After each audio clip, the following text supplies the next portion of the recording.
मुंबई का एक हॉस्पिटल है जहां पर लगभग 14 साल की एक लड़की एडमिट थी, लेकिन उस लड़की की अजीब शर्त थी कि उसके इलाज के लिए लेडी डॉक्टर ही आए। पूछताछ के लिए भी लेडी पुलिस अधिकारी या साफ सफाई करने के लिए भी अगर कोई आएगा तो वो भी लेडीज डिपार्टमेंट से ही आएगा। यानी उस कमरे के अंदर कोई भी एंट्री करेगा तो वो सिर्फ महिला होगी। इसके अलावा कोई भी शख्स की ना तो वहाँ पर एंट्री होगी और ना ही किसी पुरुष का नाम वहाँ पर लिया जाएगा, क्योंकि दरअसल वो लड़की पुरुष नाम से इतनी ज्यादा डरी हुई थी कि पुरुष नाम सामने आते ही लड़की की सांसें जोर जोर से चलने लगती थी। उसे देखकर ऐसा लगने लगता था जैसा कि वो मर जाएगी। 11 सितंबर की शाम 5 बजे तक वो लड़की जिंदगी की जंग लड़ रही थी और उसकी सांसें ऐसे ही चल रही थी। उसे वाकई बहुत सारी दवाओं की जरूरत थी, क्योंकि वो लड़की दिल्ली की निर्भया से कम नहीं थी। यहाँ उसके साथ भी कुछ ऐसा ही हुआ था, बल्कि उससे ज्यादा कहेंगे तो कम नहीं होगा।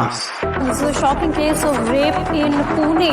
Authority road was allegedly gang raped for 2 days. पुण्यामध्ये 14 वर्षाच्या मुलीवर सामूहिक बलात्कार झाल्याची धक्कादायक घटना घडली आहे। 13 साल की मासूम को पहले अगवा किया गया, उसके बाद उसके साथ गैंगरेप किया गया। पुण्यातून एक मोठी बातमी आहे। पुण्याच्या वांदवडी परिसरात 14 वर्षीय मुलीवर सामूहिक बलात्कार झाला। आज की जो सच्ची घटना हम आपको सुनाने जा रहे हैं, ये सच्ची घटना है महाराष्ट्र के पुणे शहर की। दरअसल यहाँ का एक थाना है बलवाड़ी, और इसी थाना क्षेत्र में रहने वाली एक लड़की जिसकी उम्र लगभग 14 साल है। उसकी माँ और उसके पिता किसी नर्सरी में नौकरी करते हैं, पेड़ पौधों की रखवाली करते हैं। ये 31 अगस्त की रात 10 बजे के आसपास की बात है।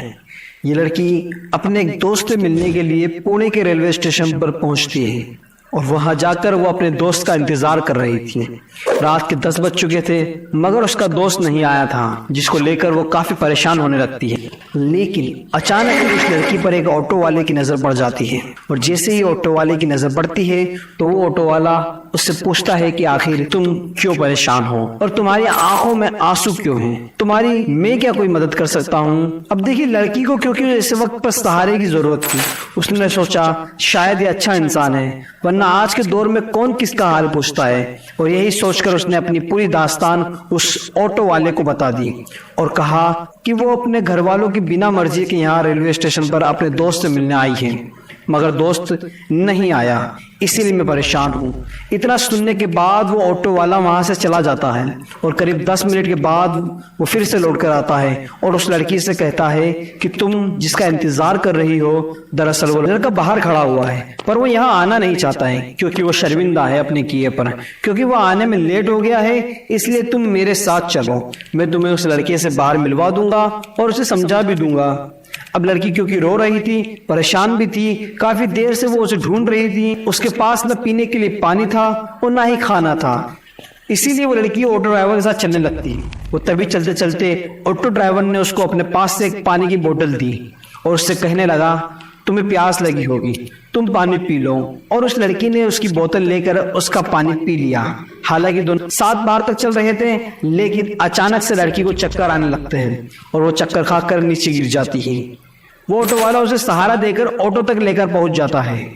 उसके बाद ऑटो में बिठाता है और जंगल की तरफ लेकर निकल जाता है। जंगल में ले जाने के बाद वो ऑटो वाला उसके साथ रेप करता है और कई घंटों तक उसे अपने साथ में रखता है।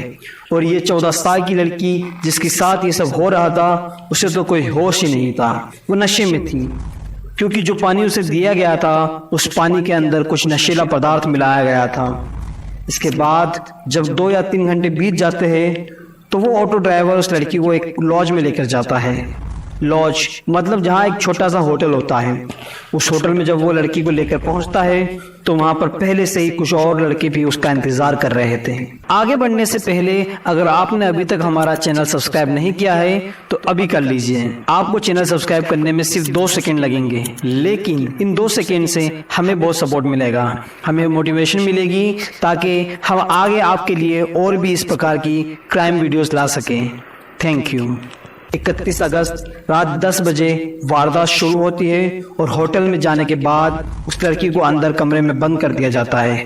धीरे धीरे उस लड़की को होश आने लगता है, लेकिन उसे पता ही नहीं होता तब तक उसके साथ कम से कम 12 लड़के बारी बारी से रेप कर चुके थे। ऐसे ही दिन निकल जाता है और दिन भर यही काम उस लड़की के साथ चलता रहता है। एक के बाद एक लड़का आता रहता है और ये सिलसिला लगातार चलता रहता है। शाम बीत जाती है और इसी कमरे के अंदर वो लड़की लगभग 14 घंटे तक रहती है और वो 12 लड़के 24 घंटे तक उसके साथ लगातार रेप करते रहते हैं और वो बेचारी लड़की भूख से प्यास से तड़पती रहती है। कई बार कहती भी है कि मुझे खाने के लिए कुछ दे दो, मुझे पीने के लिए पानी दे दो, मगर कोई भी उसकी गुहार नहीं सुनता है।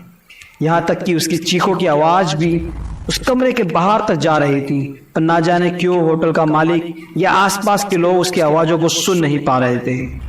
और इतना ही नहीं, बल्कि उस लड़की को बार बार इंजेक्शन भी दिया जा रहा था, नशीली चीजें भी दी जा रही थी जिससे वो शोर न मचा सके। लेकिन इस बीच फिर भी वो लड़की बार बार रिक्वेस्ट करती, माफी मांगती रहती है कि मुझे छोड़ दो, मुझे जाने दो। आखिरकार इन 12 लड़कों में से एक लड़के को उस पर तरस आ जाता है और उसके बाद ये लड़का उस लड़की को लेकर मुंबई के दादर रेलवे स्टेशन पर, और तभी 12 के 12 आरोपी वहां से फरार हो जाते हैं।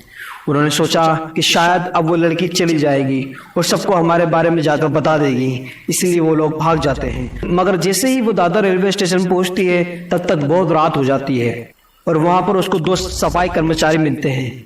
उन दोनों सफाई कर्मचारियों की भी उस लड़की को देखकर नीयत खराब हो जाती है और मौके का फायदा उठाते हुए वो दोनों भी उसके साथ बलात्कार करते हैं। यानी कि अभी वो उन लोगों से बची ही थी कि 2 सफाई कर्मचारियों ने भी उसके साथ बलात्कार जैसी घटना को अंजाम दे दिया और इन दोनों ने भी उसके साथ यह घिनौना काम करने के बाद अपने पास काफी समय तक रखा और एक ऐसी ट्रेन में बिठा दिया जो ट्रेन उत्तर की ओर जा रही थी। और इसी ट्रेन में वो लड़की बैठकर 100 किलोमीटर का सफर करते करते चंडीगढ़ पहुंच जाती है। वो ऐसे ही एक कोने में डरी हुई सहमी हुई बैठी रहती है और इसी बीच न जाने कितने लोग वहां से चले जाते हैं, गुजर जाते हैं, पर किसी भी व्यक्ति की नजर उस लड़की पर नहीं पहुंचती है। किसी को दिखाई नहीं देता है कि वो लड़की कितनी बड़ी परेशानी से गुजर कर आ रही है और अभी भी गुजर रही है। किसी ने जानने की कोशिश ही नहीं की कि आखिर उसके साथ क्या हुआ है। 48 घंटे से ज्यादा उसके साथ 12 अलग अलग लोगों ने और 2 सफाई कर्मचारियों ने लगातार रेप किया था। उसके साथ इतनी दरिंदगी हुई थी, न जाने क्यों किसी की उस पर नजर ही नहीं जा रही थी। और जैसे ही ट्रेन चंडीगढ़ में जाकर रुकती है तो तभी वहां पर एक जीआरपी का पुलिसकर्मी उधर से निकल रहा था। अचानक उसकी नजर लड़की पर पड़ती है और वो देखते ही समझ जाता है कि इस लड़की के साथ कुछ तो गड़बड़ हुई है, क्योंकि उसका हुलिया भी बिगड़ा हुआ था। तभी वो उस लड़की से कहता है कि तुम शायद परेशान हो, क्या मैं तुम्हारी कोई मदद कर सकता हूँ? मगर वो लड़की आदमियों से बहुत डरी हुई थी और घबराई हुई थी, क्योंकि उस दरिंदों ने उसके साथ इतना बुरा जो किया था। और उस पुलिस की वर्दी में भी एक आदमी ही तो था जिसे देख के लड़की को लग रहा था कि हो ना हो ये भी उसे ले जाकर कहीं पर कुछ गलत करेगा। लड़की बहुत ज्यादा डरी होती है, जिस कारण पुलिस वाले को भी कुछ नहीं बता पाती। हालांकि अब लड़की चंडीगढ़ तो उतर जाती है, क्योंकि उस ट्रेन का लास्ट स्टेशन चंडीगढ़ ही था। वो रेलवे स्टेशन पर ही डरी हुई सहमी हुई कहीं पर जगह देखकर बैठ जाती है। लेकिन वो पुलिस वाला बहुत ही अच्छा इंसान था। उसने CWC यानी चाइल्ड वेलफेयर कमेटी में संपर्क बनाया। तभी वहां की एक महिला अधिकारी तुरंत मौके पर पहुंचती है। सबसे पहले इस लड़की को खाना खिलाया जाता है और उसे अपने पास बिठाया जाता है और घंटों तक उसको वो महिला दुलारती रहती है, प्यार से पूछती रहती है। यानी एक तरीके से माँ की भूमिका वो महिला अधिकारी निभाती है। लड़की का कुछ ही घंटों में उस महिला अधिकारी ने दिल जीत लिया था। तब जाकर उस लड़की ने जो उसके ऊपर बीती थी वो पूरी दास्तान उस अधिकारी को बता दी कि कैसे वो अपने घर से चंडीगढ़ तक पहुंची। पूरी तरह एक एक किस्सा जब लड़की ने बताया तो महिला अधिकारी का रो रो कर बुरा हाल हो गया और साथ ही जो पुलिस वाला था उसका भी रो रो कर बहुत बुरा हाल हो जाता है, क्योंकि बात ही तो रोने वाली थी। किसी भी बेटी के साथ या किसी भी बहन के साथ इतनी भयानक वारदात अगर होती है तो शायद आंसुओं के अलावा और कुछ निकलेगा ही नहीं। अगर निकलेगा तो उन दरिंदों के लिए बद्दुआएं या फिर कानून से सख्त कार्रवाई की मांग करने की गुहार निकलेगी। अब देखिए, उधर जब लड़की घर से बिना बताए गायब हो जाती है तो उसके माँ बाप भी परेशान हो जाते हैं। बहुत ज़्यादा पढ़े लिखे उसके माँ बाप नहीं होते हैं, लेकिन फिर भी उन्होंने वही बनवारी थाने में जाकर अपनी बेटी की गुमशुदा होने की रिपोर्ट दर्ज करा दी थी। पुलिस यहाँ की भी वाकई बहुत अच्छी थी। बनवारी थाने की पुलिस ने आसपास के लोगों से पूछताछ की और धीरे धीरे उसके बारे में जानने की कोशिश की। उसका जो मोबाइल नंबर था उसकी भी पूरी डिटेल निकलवाई गई और उस इलाके के जितने भी सीसीटीवी कैमरे थे उनके बारे में भी पता करने की कोशिश की गई, मगर उस लड़की के बारे में कुछ पता ही नहीं चल रहा था। और जैसे ही पता चलता है तो उसके बाद पुलिस ने बड़ी गंभीरता से इस मामले की जांच की। यानी कि इस पूरी कहानी में पुलिस की जितनी तारीफ की जाए उतनी कम है।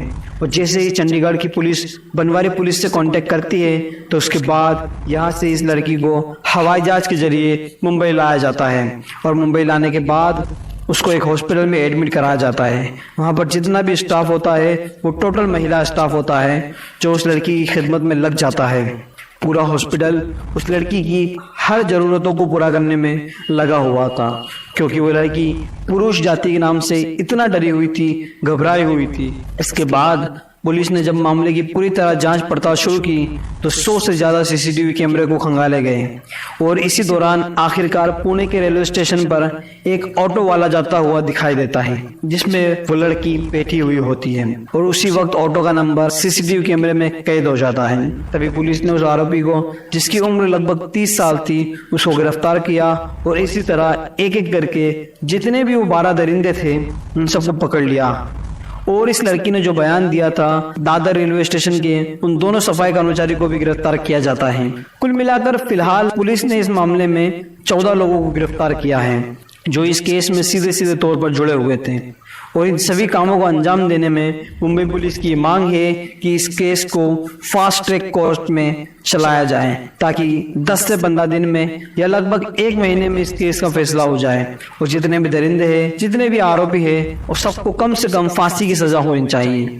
कुल मिलाकर मैं सैल्यूट करता हूँ उस जीआरपी पुलिस के सिपाही को और उस महिला अधिकारी को जिसने इस लड़की का दिल जीता और उसको हॉस्पिटल तक पहुंचाया जिससे उसकी जान बचाई जा सकी, और मुंबई पुलिस को भी जिन्होंने 5 या 6 दिन में ही इस केस को खोलकर लोगों के सामने रख दिया। तो दोस्तों, ये थी आज की कहानी। इस कहानी को लेकर आपकी क्या राय है आप हमें कमेंट सेक्शन में जरूर बताइएगा। जल्दी आपसे मुलाकात होगी फिर किसी नई कहानी में। तब तक आप अपना ख्याल रखिए, अपनों का ख्याल रखिए, सतर्क रहे, सावधान रहे, सुरक्षित रहे।